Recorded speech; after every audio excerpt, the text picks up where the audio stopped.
On behalf of the Bureau of Reclamation and the Bonneville Power Administration, welcome to Grand Coulee Dam, truly one of the wonders of the modern world. Please find a seat and prepare to experience something amazing. Our show will begin in just a few minutes.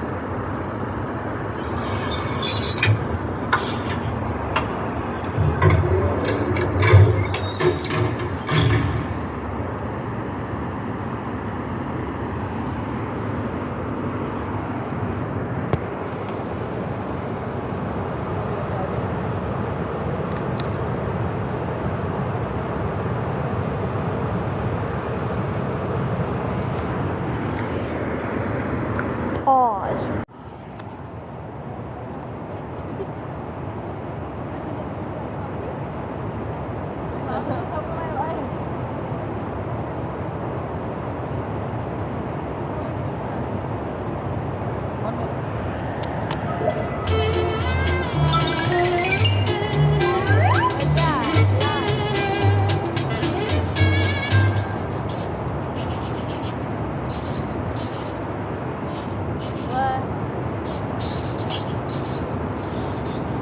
No, sit there. I'm going to get pictures. Granddad wants pictures. And now, Grand Coulee Dam proudly presents... Hey, guys! That's more like it! We proudly present Grand Coulee Dam. It sure is grand! Hiya, folks! I'm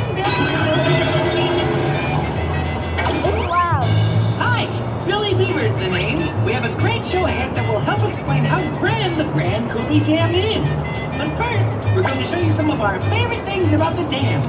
Because who knows more about dams than a beaver? Of course, we beavers don't make our dams out of concrete. We use sticks. Speaking of which, here, there, and ta-da!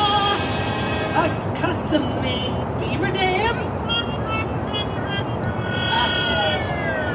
Whoops! Doesn't seem quite right.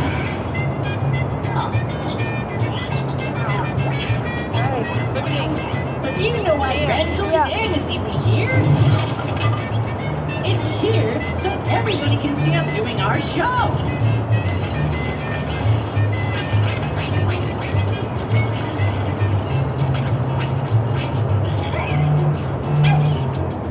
But the dam has other uses too.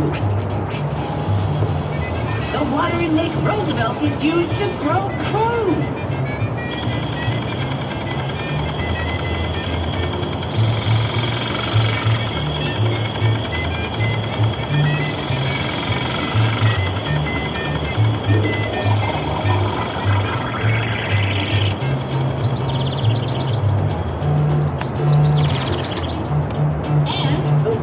Also generates electricity. Ta-da! I was thinking of something maybe a little flashier. Come on, let's dance. All right. Woohoo! That's it. Yeah. We can also have fun with all that water. Like water skiing.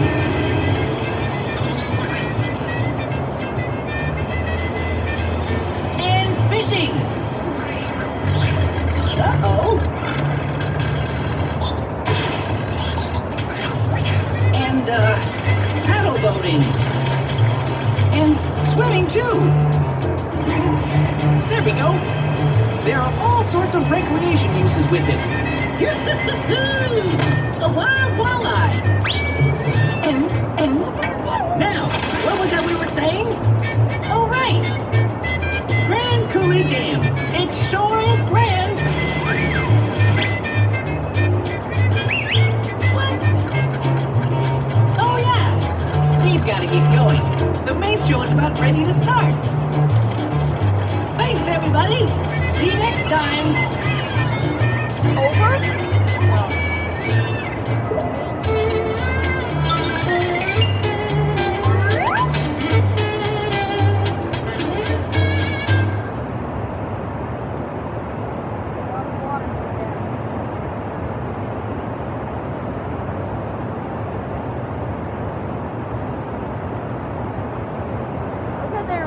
laser show in the sky. The Bureau of Reclamation and Bonneville Power Administration proudly present One River, Many Voices. Whoa. Look over there.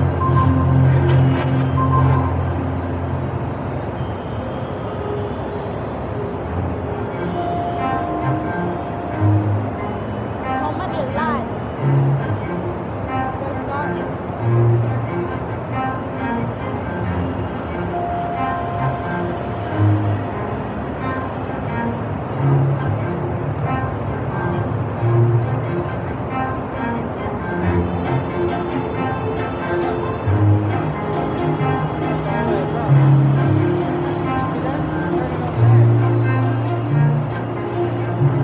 they need a bunch of stars and then we'll go down and down.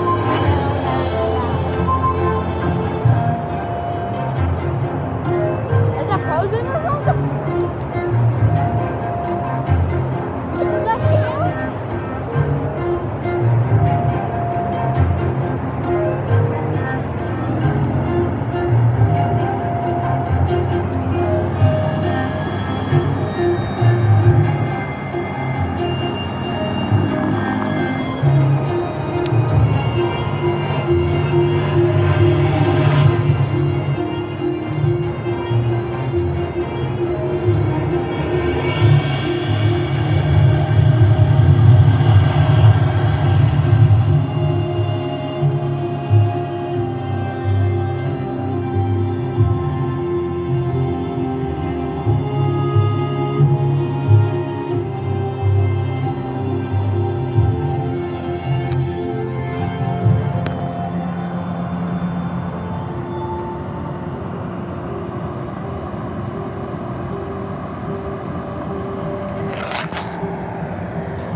As we look around this beautiful and rugged landscape to the Columbia River below, we wonder, what is the story of this ever-changing river, flowing past us now and yet always returning in an eternal cycle?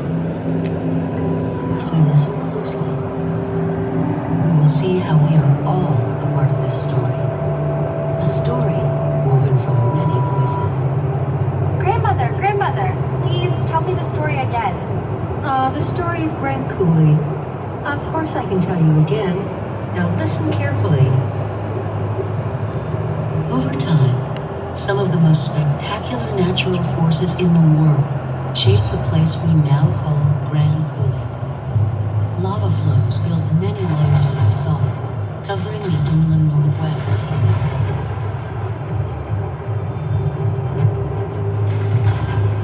Several ice ages come and go. With warming, a number of lakes form and burst through ice dams, which then reform with each cooling cycle.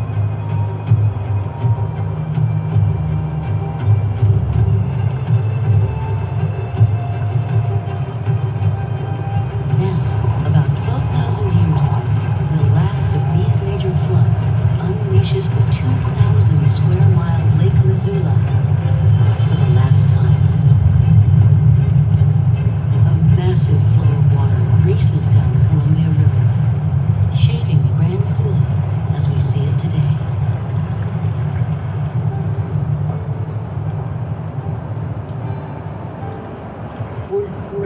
Skin rock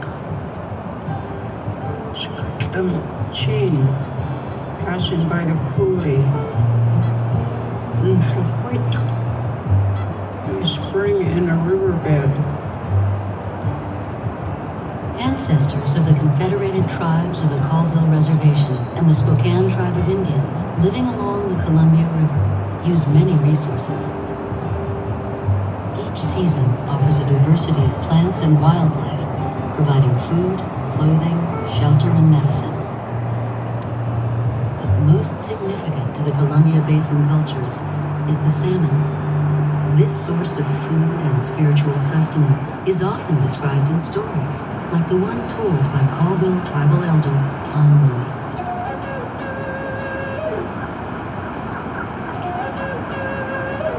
The Kula, Isiu, Snakshu. That was my Indian name. My white given name is Tom Louis. We're known as Snakshu, noisy water people, as they call us today, snipe people. Kettle Falls. Kettle Falls was the gathering place for the people back when the animals were the people. The two-leggeds wasn't even hurt. Coyote, he was quite a trickster. He's the one that communicated with the Great Spirit. They would communicate with Coyote, and Coyote would come down and he would share what was going to happen.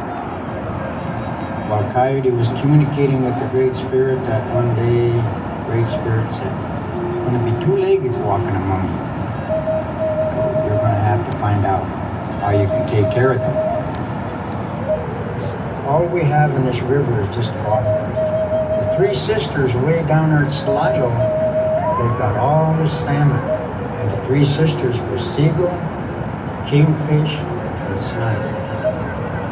That was the three sisters that held the salmon captive. And we need somebody to go down there and free them salmon. You have to be very careful. You have to have some good power. The three sisters down there were killed.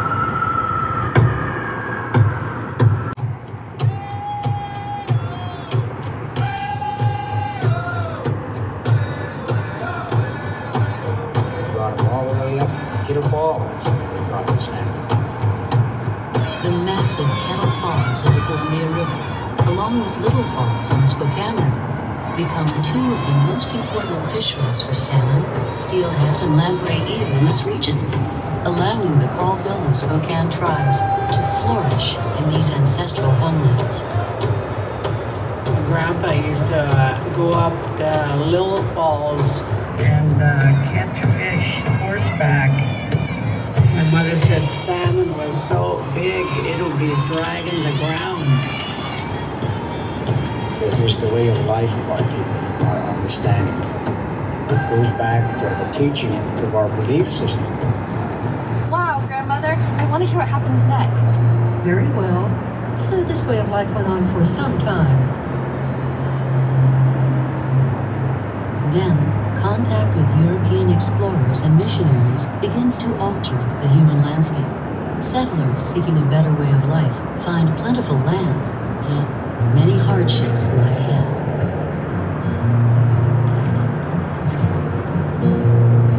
My two great uncles were the first of four brothers who would come here in 1882. They were immigrants from Canada, and their family had been in Scotland a generation before that. Archie would write, "I took up 160 acres of land. Of course, I am not a deed yet, but I am a Yankee all the same." Well, the Yankee chose land over by Grand Coulee, which can look quite lush and green in the spring, but severe later in the year. That endeavor failed. The McGregors ended up in the sheep business. You could work in the sheep business exchanging your labor for a third of the lamb that would be produced, and it was a place for people to make a start.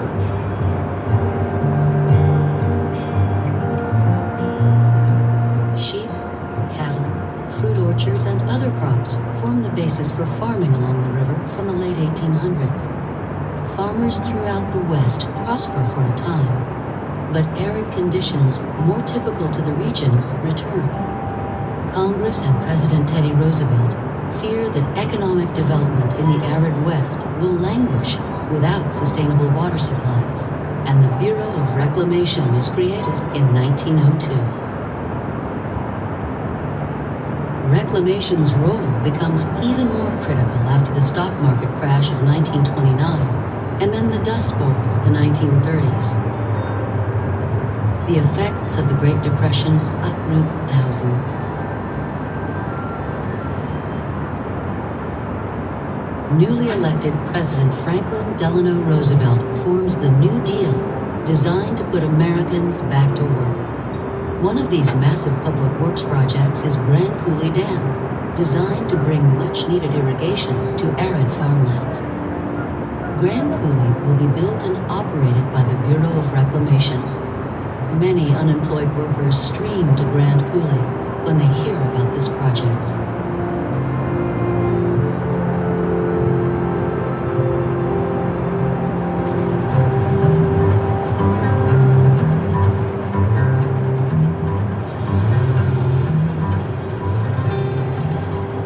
People were pouring in from all over the country. We don't realize today what a real depression is like when 25% of the people are out of work and people are virtually starving. The Dust Bowl was on and people were coming out of the Midwest with virtually nothing but the clothes on their back. It was a desperate time, and Roosevelt saw that as an opportunity to put men to work. I have just visited much of the work that the national government is doing to stop soil erosion, to save our forests, to prevent floods, to produce electric power for more general use, and to give people a chance to move from poor land to better land by irrigating thousands of acres that need only water to provide an opportunity to make a good living. I went to work at Grand Coulee Dam in 1936 as just a laborer at 50 cents an hour. Within about a year, I had garnered enough experience to become a cement finisher at $1.20 an hour. 6 of us lived in a tent. We had a little pot-bellied stove in the middle of this tent. In the morning when we'd wake up, the water would be frozen in the water pail. At the height of construction, there were 10,000 people working up there. The dam employed pipe fitters, electricians, carpenters, steel fitters, you name it. It was required to build the project.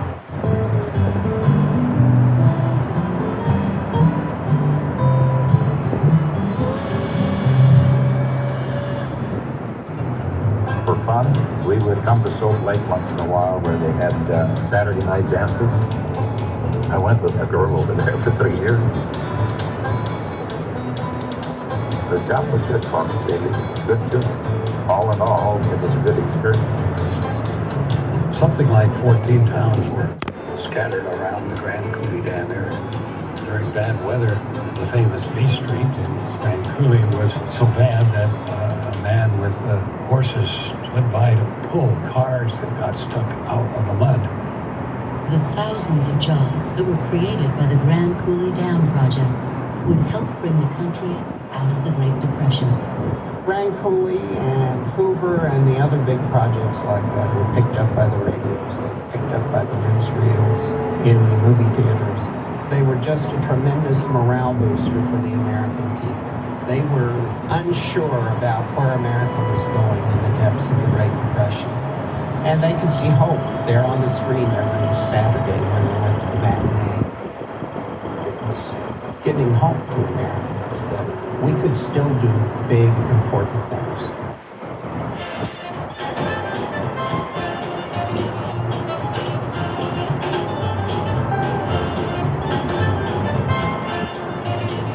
The tremendous Columbia River, flowing 1,200 miles from its headwaters in British Columbia and draining into the Pacific Ocean, is one of the Earth's most powerful river systems.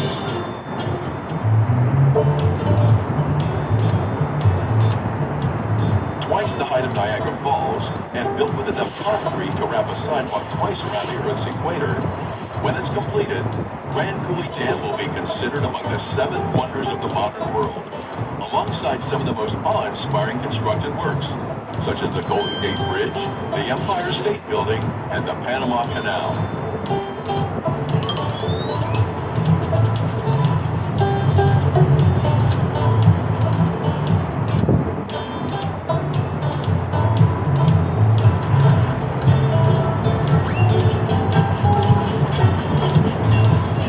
Once the 550-foot structure is built, hydropower can be created.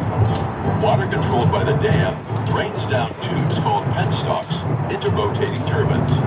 The sheer force of gravity allows the rushing water to turn the blades of the turbines, which in turn rotate a shaft and electromagnet called a rotor. This whirring rotor sits in a copper ring, causing the dynamic electrons in the copper to produce electricity, enough to power 2.3 billion households. Truly a renewable resource, the water is released back into the river and can be used again to create more hydropower at the 10 other dams downstream on the Columbia. Grand Coulee Dam, proof of human ingenuity.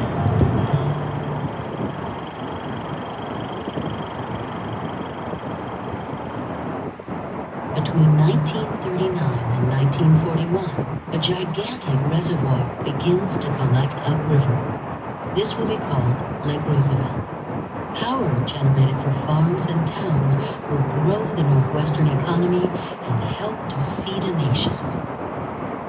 But as the promise of bounty for many on this land approaches, abundance is taken away from others. Salmon, as well as steelhead and lamprey, are prevented from swimming to the Kettle Falls or Little Falls fisheries in the Upper Columbia and Spokane rivers. Salmon were our trading commodity and our major food supply. And so when they stopped the salmon from coming up past Coulee Dam into our fishing sites, it just disrupted our whole system. Homes and livelihoods and 56,000 acres of land are inundated prior to the dam's completion. And they were getting rid of everything along the shore, all the way up from the Coulee Dam, clear up to Little Falls. They moved all the houses, water tore them down. It was all covered. Just the way it was going to happen, I guess. The Colville and Spokane tribes, mourning the loss of this source of vitality, natural balance, and great cultural significance, gather in 1939 at Kettle Falls in the first Ceremony of Tears.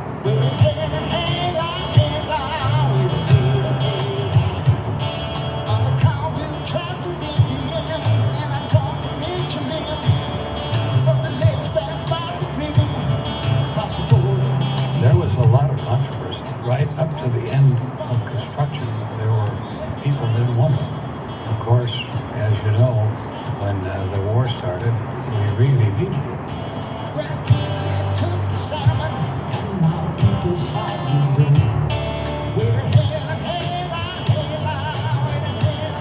Oh no, grandmother!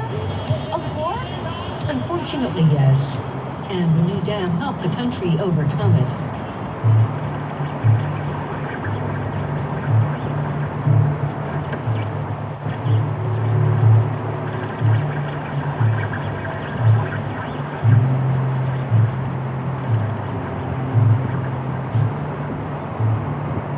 Even though the dam created hardship for many who lived here and drew criticism from all likes of American citizens, it was unexpectedly about to show its importance when the country entered World War II.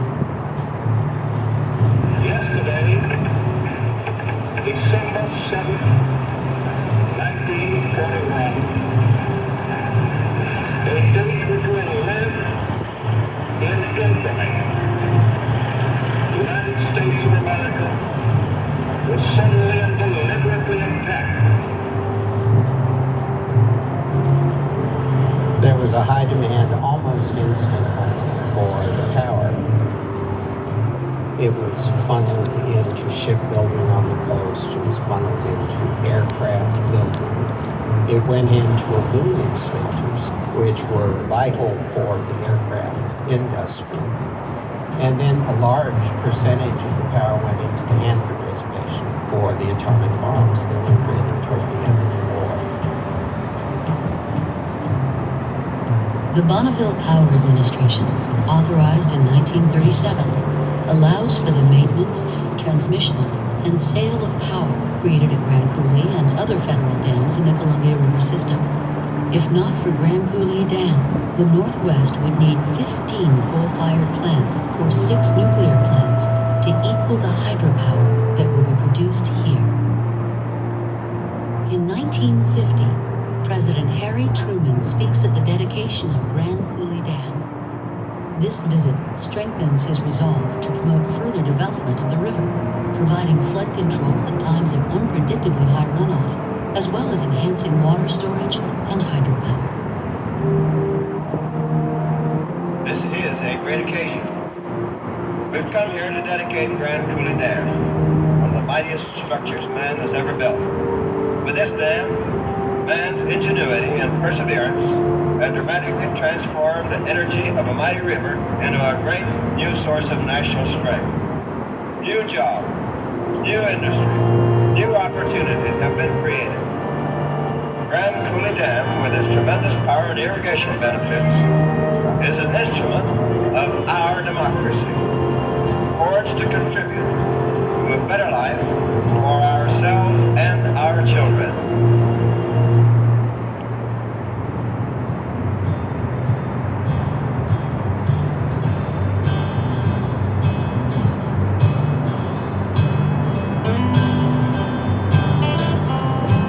The next challenge is to supply much-needed moisture to Washington farmland, averaging just 6 to 10 inches of rain per year. Progress on the Columbia Basin Project, the 1935 plan to irrigate huge swaths of the inland Northwest, resumes. The first Columbia Basin irrigation water didn't get here until 1952. There's a big pumping plant on the upstream side of the dam that pumps the water up into Banks Reservoir. It's gravity all the way down to Pasco practically. Just like an oasis now that used to be blow sand and sagebrush, and now it's the breadbasket of the state, if not the nation. 2/3 of the 1 million acres originally designated in the Columbia Basin Project are under irrigation. Farmers are able to raise a wide variety of crops for food and fiber. Only 2% of the water flow from the Columbia River is used for irrigation, and whatever is not absorbed into the crops or evaporated is recycled and returned to the river. While the harnessing of the mighty Columbia River has brought the benefits of hydropower and irrigation to the nation, the river still maintains her independence. In 1948, the city of Vanport, Oregon, is destroyed by a massive flood. Flooding, as a result of sometimes high seasonal runoff upstream, continues to be a serious concern. My father reminded me about how he carried me on his shoulders in water that was up to his waist, if not higher. Our family lost everything. In the early 1960s, flooding is addressed when the Columbia River Treaty with Canada is formed, resulting in increased flood control and the addition of new reservoirs. This also leads to the opportunity for reclamation to enlarge Grand Coulee Dam and an ability to provide even more hydropower to a growing population, making Grand Coulee Dam the largest hydro producer in the world. In 1980, the third power plant is completed, making the dam span nearly 1 mile long. Grand Coulee supplies power to the western grid in the world's longest direct current transmission. The federal Columbia River power system supplies electricity to the entire region at the cost of production in an environmentally sound and efficient way. Wind and solar development, habitat improvement for salmon, fish hatcheries, along with natural and cultural preservation, supplement hydropower production. Grand Coulee is truly the cornerstone of this vast, beneficial resource. And I think they even did better than what they anticipated. I think we still have one of the cheapest electrical rates in the world. And actually, it has worked out, I think, for the benefit of not only this area, but the whole country. I've come up here with my family for 40 years, fishing, camping, and now my grandkids are joining us. It's a place we know we can always come back to reconnect with nature. We always see something new. Because of Grand Coulee Dam, many new recreation areas were created. Lake Roosevelt National Recreation Area behind the dam, and Banks Lake, the 27-mile-long reservoir south of the dam, and their surrounding landscapes, which include hundreds of acres of habitat, now protecting many species of animals and plant life native to this area. the addition of resident fish in the lakes, and the many opportunities for recreation, solitude, and learning make this a special year-round destination, attracting over 1 million visitors to the area every year. The dams have created a different ecosystem than what was here. But the benefits of the dams have been great. I think one thing we have in common is that we want to protect the water, we want to protect the land. One of the first things that we had to do was learn our history. Where did we come from? You better find out where we come from. How did that dam get there? What did that dam cause? When you understand that, then you understand where you have to go. Life has changed a whole lot. When tribes can run their own reservation, take over their own future, there's a pride about that. We need to come together to discuss the future of the river, respectful of cultures, of history, and yet provide good stewardship for the future. Wow, grandmother. I can't believe our family was a part of this story. I can't wait to tell my grandchildren someday. Well, granddaughter, this isn't just our story. It belongs to all of us. It's a story woven from many voices.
That is the Laser Light Show.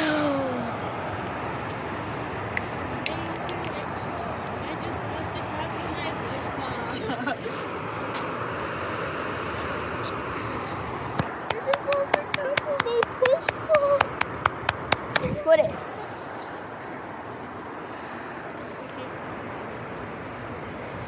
It's cool how the dam turns off. Yeah. What if it does my voice? Try and guess the voice. Put it. Now the screen. That's crazy. Just try and guess the voice. There we go. That's beautiful. No, that one. Lights. Apparently that's a bridge. And this is why Washington is a beautiful state. But yet, almost everyone ignores Washington for some reason. For some reason. Or ignored. See, I told you the white was Look at me, do that again, Mia. I told you the white water was the water coming down fast. So it was like a lot of bubbles. So I told you.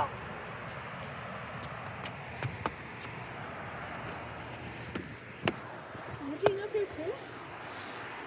For the dam. I'm walking.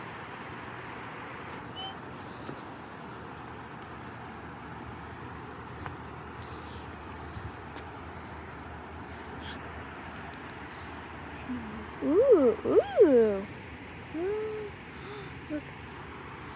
Now you can see the dam. It's pretty. Yeah, it is. Some lights down there. I don't know what it says because it's got to be a sign.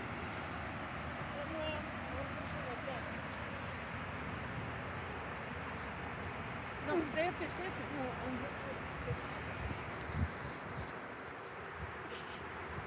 No. Okay, Gage, look at me. Put the phone down. I'm a deer.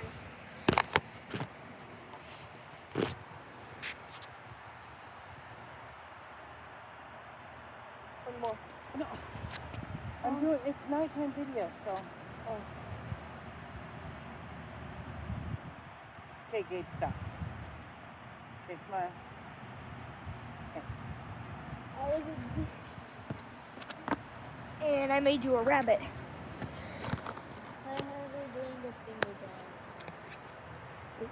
One. Alright, come on, guys. Okay, that is pretty. Look. That is pretty. And it's, what does that sign say? What does it say? Down there.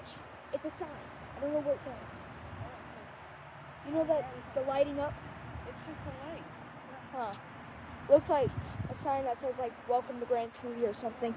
Or the Grand Coulee Dam. Anyways.